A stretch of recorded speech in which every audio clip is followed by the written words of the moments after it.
ceritanya. Pada suatu hari terjadi bencana di sebuah daerah. Karena hujan turun deras berkepanjangan, permukaan sungai pun semakin lama semakin naik dan akhirnya terjadilah banjir besar. Ketika banjir sudah sampai ketinggian lutut orang dewasa, banyak orang sudah mulai mengungsi dari daerah tersebut. Karena takut kalau permukaan air semakin tinggi. Berbeda dengan yang lainnya, ada pemuda yang tampak tenang tinggal di rumah. Akhirnya datanglah truk penyelamat berhenti di depan rumah pemuda tersebut dan mereka bilang, "Ayo cepat masuk ikut truk ini, nggak lama lagi nih banjir akan semakin tinggi." Tapi pemuda itu menjawab, "Gak apa-apa, tenang aja. Kamu terus aja menolong orang lain. Saya pasti akan diselamatkan oleh Tuhan. Saya ini kan sangat rajin berdoa." Dan setelah beberapa kali membujuk, akhirnya tidak bisa, akhirnya truk tersebut pun melanjutkan perjalanannya untuk menolong orang lain. Permukaan air makin lama semakin tinggi, sampai mencapai 1,5 meter. Pemuda tersebut masih di rumah, duduk di atas lemari. Lalu datanglah regu penolong dengan membawa perahu karet dan berhenti di depan rumah pemuda tersebut. "Ayo cepat ke sini, naik perahu karet ini, karena keadaan semakin tidak terkendali nih. Kemungkinan air akan lebih meninggi lagi. Ayo cepat sebelum terlambat."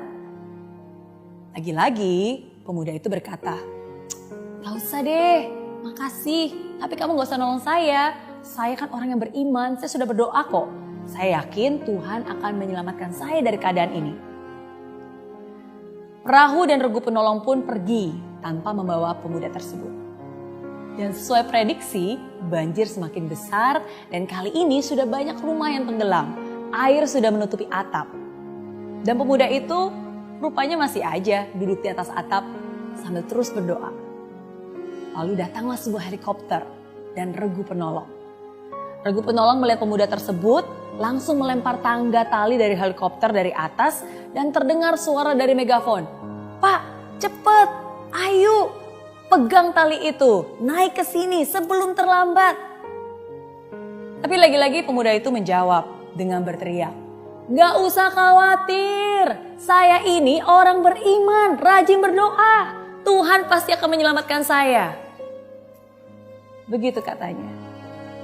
Dan ketinggian banjir semakin lama semakin naik dan akhirnya seluruh rumah di daerah tersebut terendam seluruhnya. Kamu mungkin bertanya, gimana ya nasib pemuda tersebut? Pemuda tersebut akhirnya mati tenggelam.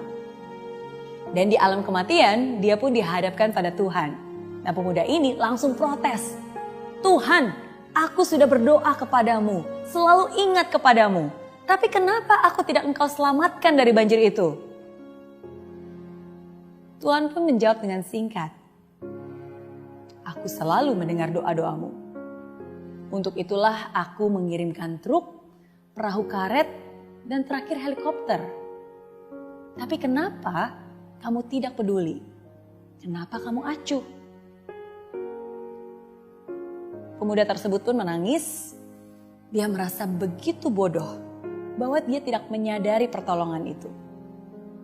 Tapi apa daya, semua sudah terlambat. Cerita tersebut bisa menjadi relevan dengan keadaan sekarang ini. Kadang sampai saat ini nih, masih saja ada beberapa orang yang acuh dan tidak peduli dan menganggap remeh. "Cuci tangan dong, atau setidaknya pakai hand sanitizer lah. Nggak perlu, kan ada Tuhan. Percaya aja lah hidup mati di tangan Tuhan." Ketika ada teman bilang, "Jangan salaman dulu," malah diledekin. Kok jadi orang takut amat sih? Kan ada Tuhan, gak usah takut. Ketika ada saudara dan himbauan yang mengatakan, "Jangan liburan dulu, gak perlu deh jalan-jalan, apalagi kumpul-kumpul orang banyak." Tapi masih ada beberapa orang yang menempis dan bilang, "Gitu aja kok takut. Buktinya saya keluar juga gak apa-apa kok. Justru nih sekarang mumpung semua tiket hotel murah, enaknya jalan-jalan, mumpung masih muda, sehat pula. Gak apa-apa lah, ngapain juga takut, kan ada Tuhan yang menjaga. Doa saya kuat kok, kamu aja kali yang imannya kurang kuat nih." Dan akhirnya begitu dia kena virus corona, baru dia protes. "Tuhan, kenapa Engkau tidak melindungi aku? Kenapa Engkau tidak menjawab doaku?" Siapa bilang Tuhan tidak menjawab? Mungkin Tuhan sudah memberikan pertolongan lewat teman-teman yang mengingatkan, lewat informasi, lewat pengetahuan yang dibagikan. Jadi di saat-saat seperti ini, jangan jadi orang acuh dan cuek. Jadilah orang yang bijak. Dan sikap bijak kita itulah yang nantinya bukan hanya bisa menyelamatkan nyawa kita, tapi juga nyawa orang-orang yang ada di sekitar kita. Be considerate, be responsible.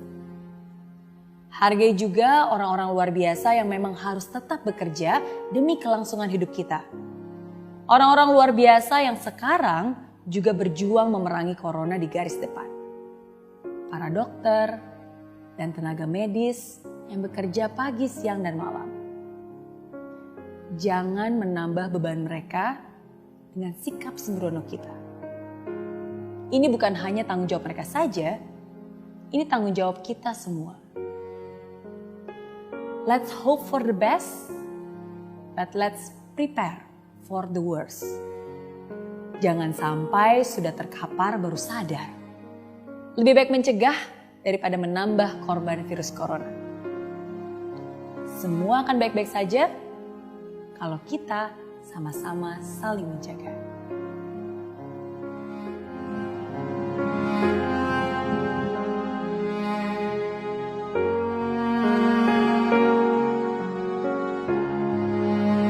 Di aplikasi Mary Riana tersedia lengkap video-video YouTube terbaru saya, artikel yang up to date, post inspirasi, koleksi merchandise, workshop dan seminar yang bisa kamu dapatkan free dan download sekarang juga gratis.